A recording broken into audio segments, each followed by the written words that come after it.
Sumangal, you are rich man, informatically share.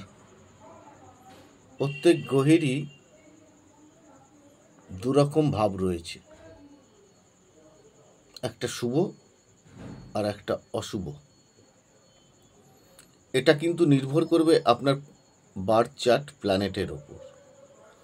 চন্দ্রগ্রহ যদি আপনার ভালো থাকে তাহলে আপনি মানসিক দিক থেকে সাপোর্ট পাবেন, আর চন্দ্রগ্রহ যদি আপনার খারাপ জায়গায় থাকে মানসিক দিক থেকে আপনি ভেঙে পড়বেন, যে কোনো কর্মেরই আপনার প্রতি ইচ্ছা থাকবে না এবং দোনমনোর মধ্যে চলতে আরম্ভ করবে। এবার হচ্ছে রবিগ্রহ। রবিগ্রহ আমাদের কি করায়? ডিসিপ্লিন এবং ন্যায় কর্মটাকে করায়। এই রবিগ্রহ যদি আমাদের খারাপ থাকে, অন্যায্য কর্ম, ডিসিপ্লিন বাদে যে যে জিনিসগুলো করার দরকার আমাদের সেই জিনিসগুলো আমরা করি। এবার বুধ গ্রহ মেন হচ্ছে ইন্টেলিজেন্সি। একটা রাশিচক্রে দেখা যায় যে বুধ গ্রহ যদি ভালো থাকে, আমি একদম গ্যারেন্টি দিয়ে বলতে পারি তার অন্তত ভাত কাপড়ের অভাব হবে না, খাওয়া পড়ার অভাব হবে না। ইন্টেলিজেন্সি, প্রখরতা এবং প্রয়োগবিধি নির্ভর করে হচ্ছে এই মার্কারি বুধ গ্রহের ওপর। বৃহস্পতি গ্রহ আপনাকে কি দেবে? জ্ঞান, নীতি, ধর্ম, চলাচলের পদ্ধতি, জীবন চলাচলের পদ্ধতি।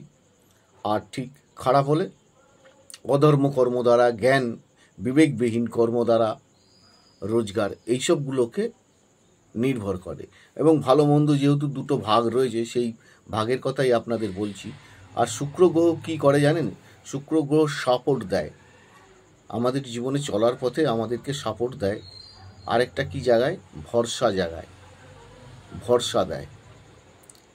এর খারাপ দিকটা হচ্ছে আবার আপনার,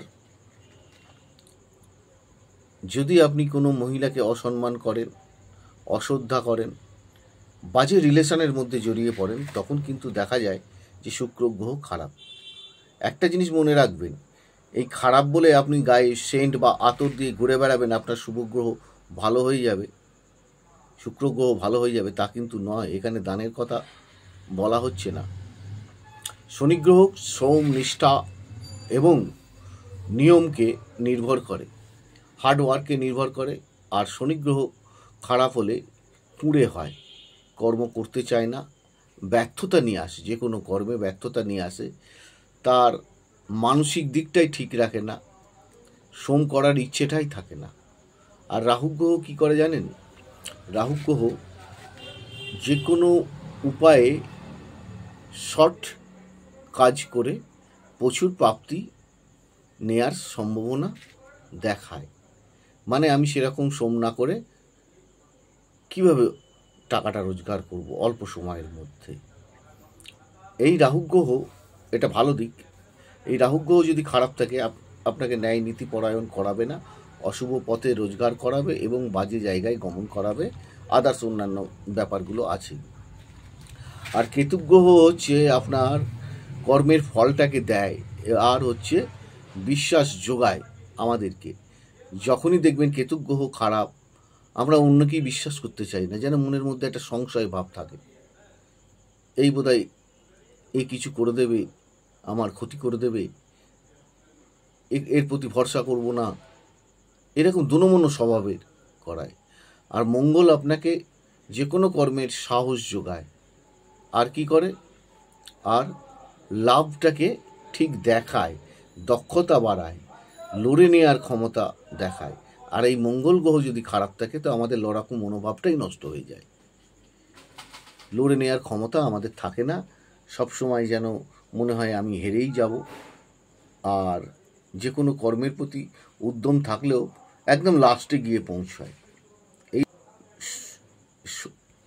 এই এই হচ্ছে সব গ্রহের একটা ক্যারেক্টার। আরও বলছি আপনাদের, এই ধনুযোগ যদি আপনার ছকে থেকে থাকে তাহলে কেউ ঠেকাতে পারবে না, যেভাবেই হোক আপনার রোজগার হবে এবং রিচ আপনি হবেনই। একটা জিনিস জানুন, মেলিফিক প্ল্যানেট কিন্তু আমাদেরকে বেশি রোজগার দেয় এবং এই মেলিফিক প্ল্যানেটগুলোকেও দেখার দরকার আছে। মেলিফিক প্ল্যানেট যেমন রোজগার দেয়, তেমনি রোজগারটাকে কিন্তু আবার নষ্টও করে দেয়, মানে অর্থটাকে নষ্ট করে দেয়, রোজগারের জায়গাটাকে একদম ভেঙে দেয়। সেই জায়গায় আমরা আর রোজগার করতে পারি না, সেই কর্মটা আমাদের থাকে না, বিভিন্ন রকম সমস্যা নিয়ে আসে। এখানে মেলিফিক বলতে কোন কোন গ্রহকে বলা হয়েছে আপনাদের অবশ্যই জানার দরকার। এখানে মেলিফিক বলতে হচ্ছে আপনার শনি, বুধ, শুক্র, রাহু ও কেতু। সঙ্গে কিন্তু মঙ্গল গ্রহকেও ধরতে হবে। আর একটা জিনিস যেখানে দেখতে হবে আমাদের, শুক্রটা, শুভ গ্রহ শুক্র কোথায় অবস্থান করছে আমাদের ডিওবিতে। ছকে কিন্তু ভেনাসের ভূমিকা মারাত্মক। দেখুন, আমাদের কেউ ব্যবসা করে রিচ ম্যান হতে পেরেছে, সরকারি কর্ম কথা বলছি আমি, সরকারি কর্মের ব্যাপারটা আলাদা, ওখান থেকে রিচ ম্যান মানে মিলিয়ন এই সমস্ত ব্যাপার নয়, অন্তত কোটিপতির যোগও কম থাকে। সেখানে অ্যাকচুয়ালি পারিবারিক দিক থেকে যদি আমাদের ভালো ব্যবসা থাকে, সেখান থেকে আমরা রিচ ম্যান হতে পারি। আবার সেই ব্যবসাটা যদি আমরা ঠিক ধরে না রাখতে পারি, সেখান থেকে আমরা সর্বশান্ত হতে পারি। কোনো কোনো ব্যক্তি ব্যবসার দ্বারাই রিচ হয়েছে, তাদের ছকে দেখা গেছে যে এই গ্রহগুলো ভালো আছে বা এই গ্রহগুলো খারাপ আছে বলে সে ব্যক্তি অর্থশালী হতে পেরেছে, নচেত কিন্তু নয়। ভেনাস গ্রহকে ঠিক রাখতে গেলে আপনাকে মিথ্যে কথা বলা বন্ধ করতে হবে, মহিলাদেরকে সম্মান করতে হবে, আর আপনাকে কিছুটা গুরুজনের আশীর্বাদ, ব্লেস যেটাকে বলছে, সেটাকে নিয়ে চলতে হবে। দেখুন, রিচ ম্যান একমাত্র যারা হয় তাদের কিন্তু শনি গ্রহ খুব ভালো থাকতে হয়। এই শনি গ্রহ যদি বাজে পজিশানে থাকে তাহলে কিন্তু আপনাকে রিচ করাবে না। এবং আমাদের জোডিয়াকে 3টে সাইন, একটা হচ্ছে বৃষ, কন্যা আর মকর, এটা হচ্ছে পিতৃতত্ত্ব। পিতৃতত্ত্বর মধ্যেই কিন্তু মেটারিয়াল ডিম্যান্ডটা রয়েছে, বুঝতে পেরেছেন? এই মেটারিয়াল ডিম্যান্ড আমাদেরকে পূরণ করতে পারে একমাত্র শনি, শুক্র এবং বুধ।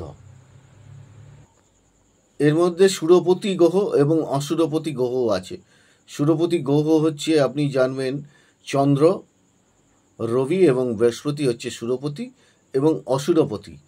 বাকি সব অসুরপতি, আর ত্রিগুণাপতি হচ্ছে দুখানা গ্রহকে ধরা হয়েছে, একটা হচ্ছে রাহু এবং কেতু। এরা সব গুণের মধ্যেই রয়েছে, ভালোর মধ্যেও রয়েছে, খারাপের মধ্যেও এদের রয়েছে। অসুরের প্রবৃত্তিটাকে এখানে তুলে ধরার চেষ্টা করা হলো। আপনারা একটুখানি বুঝে নিন, অল্প সময়ের অনুষ্ঠান তো অনেক কিছু বলা সম্ভব হয় না। আর একটা জিনিস জানবেন যে আপনাদের যে গ্রহগুলো যে ঘরে বসে রয়েছে, সেই গ্রহের এফেক্ট কিন্তু আমরা অবশ্যই পাবো। এবং যদি ভালো পজিশানে বসে থাকে ভালো রেজাল্ট পাবো, খারাপ পজিশানে বসে থাকলে খারাপ রেজাল্ট আমরা পাবো। আপনারা যারা অনুষ্ঠানগুলো দেখছেন, লাইক, শেয়ার, সাবস্ক্রাইব করবেন। অনুষ্ঠানটা অনেক বড় হয়ে গেল, দয়া করে দেখবেন। আর অমাবস্যা উপলক্ষে মায়ের বিশেষ পুজো অর্চনা, অভিষেকের আয়োজন করা হয়েছে। যারা পুজো দিতে চান অবশ্যই আসতে পারেন, ভোগ প্রসাদ গ্রহণ করতে চান অবশ্যই আসবেন, আগে থেকেই নাম লেখাবেন পুজো দেওয়ার জন্য। আজকের মতন অনুষ্ঠান এখানেই শেষ করছি। সকলের মঙ্গল হোক।